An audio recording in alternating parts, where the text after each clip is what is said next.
tu es un chrétien, tu persévères dans une assemblée, tu dois être un porteur de vision. Écoutez cet extrait de vidéo et que votre mentalité change. Le thème ce matin, c'est les porteurs de vision. Beaucoup ne savent pas. On t'a prêché un Dieu qui ressemble à un Papa Noël. Tu dors, le matin tu trouves les jouets. Écoute, les jouets que tu as trouvés là, quand tu étais petit, la poupée qu'on a mise à ton chevet de lit, jusqu'à quand t'as dit que Papa Noël. Écoute, c'est pas Papa Noël, c'est ta mère qui a acheté son marché central. Tu dormais et elle a mis ça là. Et tu t'es levé, tu as trouvé ça le matin. Et tu as dit que Papa Noël, c'est pas Papa Noël. Papa Noël, il n'existe pas. Maintenant, Dieu n'est pas comme ça. Il dit, envers le juste, je me compose selon sa justice. Envers le pervers, je me compose selon sa perversité. D'un jour, si tu réponds favorablement, tu fais pour Dieu, il fait pour toi. Cessez de croire que Dieu va délivrer vos familles et bénir vos familles. Il va vous choquer.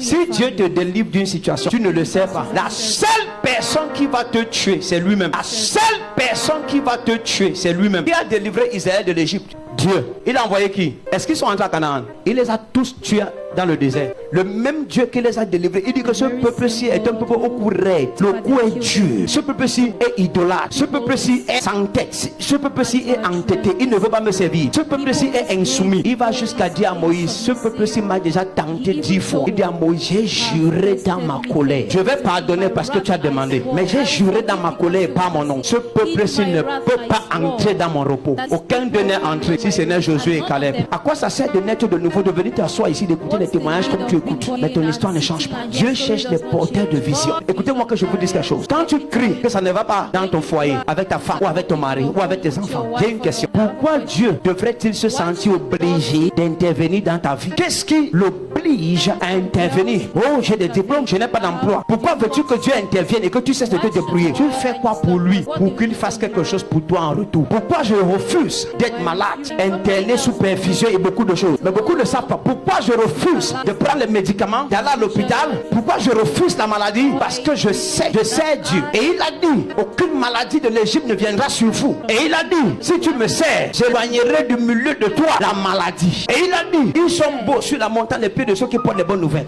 Alors j'ai une bonne raison pour dire à la maladie, oh, you devil, you demon, you can't stay in me. This body serves the Lord. I cannot be sick. I can't be sick. Oh yeah, I can't be sick. Why? I'm serving the Lord. Maintenant tu ne sais pas Dieu. Pourquoi penses-tu que ton argent n'ira pas à l'hôpital? Mon argent ne peut pas aller à l'hôpital parce que je sais Dieu. Mon argent vient déjà à l'hôtel de Dieu. Ça prêche déjà l'évangile. Ça ouvre les branches partout. Ça paye tout ce qu'il faut payer. Donc mon argent ne peut pas aller à l'hôpital. Est-ce que vous comprenez? Dieu cherche les porteurs de vision. Et quand je dis les porteurs de vision, il s'agit de toi. Il s'agit de toi. Il s'agit de toi. Il s'agit de toi. Il s'agit de ton voisin. Le problème que Dieu a dans tous les âges, c'est de trouver les porteurs de vision. Vous savez pourquoi tous ces gens sont morts dans le déluge? Ils ont refusé de porter la vision de Noé.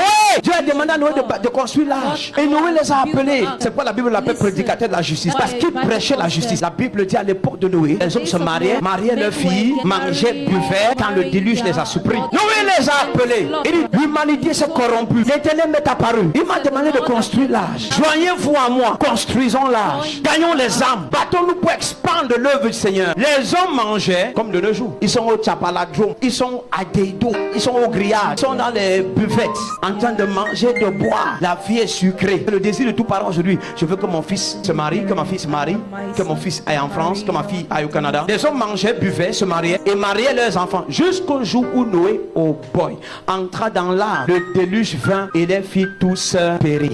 Ça n'a pas changé, ne vous inquiétez pas. La Bible n'est pas seulement un livre historique, c'est un livre de faits réels. Je comprends pourquoi la Bible dit que Dieu est le même hier, aujourd'hui, éternellement. Des choses anciennes se produisent encore aujourd'hui. À combien de personnes on peut parler? Viens à l'église, écoute la parole, entre dans l'école de fondation, entre dans un département, fais l'école de fondation, soit à l'église, soit à l'église. Ils s'en foutent de tout ce que les pasteurs disent. Dieu ne veut pas les prieurs, il veut les porteurs de vision. Tu es venu à Holy Ghost, tu as déjà reçu une grâce ou une bénédiction de cette église.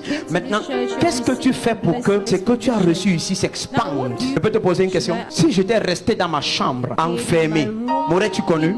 Si quand Jésus m'a parlé en 2010, dans cette grande vision où on était à l'église, somebody just came to me and he spoke to me and he said, that's where I'm taking you to. In that vision. Et après quelques temps, je me suis fait baptiser et les choses ont commencé à se passer. Imaginez si j'avais gardé ça, quelqu'un parmi vous m'aurait connu. Les gens qui sont délivrés aujourd'hui seraient délivrés. Non, enfant de Dieu, touche ton voisin, dis-lui c'est toi, c'est à toi que Dieu parle ce matin. Si le Dieu de cette église t'a béni, ce que tu fais n'est pas juste, tu n'es pas correct, c'est de l'injustice ce que tu manifestes. Tu devrais être dans un département, tu devrais être engagé à l'école de fondation, tu devrais être en train de servir Dieu et de dire à Dieu, je réponds à l'appel. Vous êtes assis ici maintenant, vous ne connaissez rien de demain, vous ne connaissez pas les challenges qui vous attendent. C'est pourquoi vous ne répondez pas favorablement à l'appel de Dieu. Si tu savais combien nous sommes dans un monde méchant, tu n'allais pas jouer avec ta vie et ton futur. Pour l'instant, ton enfant est en santé, c'est pourquoi tu joues. Tout va bien dans ta vie, c'est pourquoi tout va bien, c'est pourquoi tu joues. Mais si tu savais ce que demain te réserve, c'est que tu vas t'engager maintenant, parce que ton engagement maintenant est une prophétie pour demain. Ton engagement est une prophétie. Ton engagement est une prophétie. Le temps arrive où tu vas courir à l'église avec beaucoup de problèmes, où la mort frappe à ta porte et le Seigneur va te dire, tu es revenu, ou alors tu es venu à cause de la souffrance. Cette fois-ci, la mort va te prendre. Le Seigneur a dit l'autre jour aux apôtres, dans Luc 22 verset 28, il dit, vous êtes ceux qui avaient persévéré avec moi dans mes épreuves. Il dit, voilà pourquoi moi aussi je dispose le royaume en votre faveur. Quelle que soit l'onction d'un homme de Dieu, il a besoin des gens pour l'accompagner. Moïse était loin, tellement loin que lui seul a tué Pharaon et toute l'armée de Pharaon. Moïse seul a ouvert la mer rouge. Imagine un peu le voulu.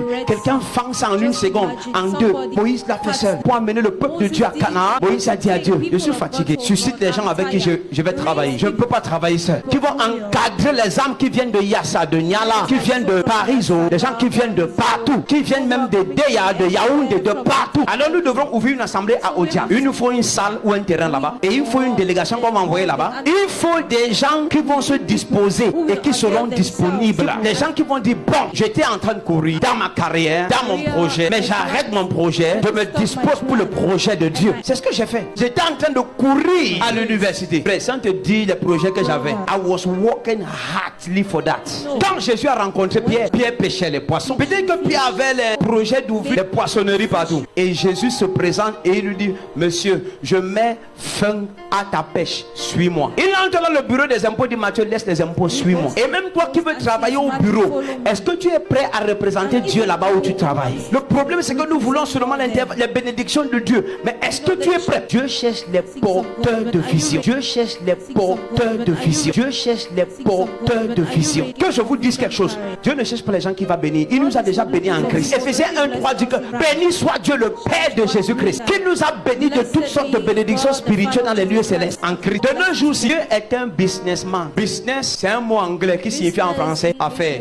Qu'est-ce que Jésus a dit? Pourquoi me cherchez-vous? Ne savez-vous pas que je dois m'occuper de business? Que je m'occupe de quoi? Il parlait du suivi et du salut des âmes. C'est ça qu'il appelle les affaires. So we are involved in serious business. People are looking at all they think we are lazy. We are not lazy.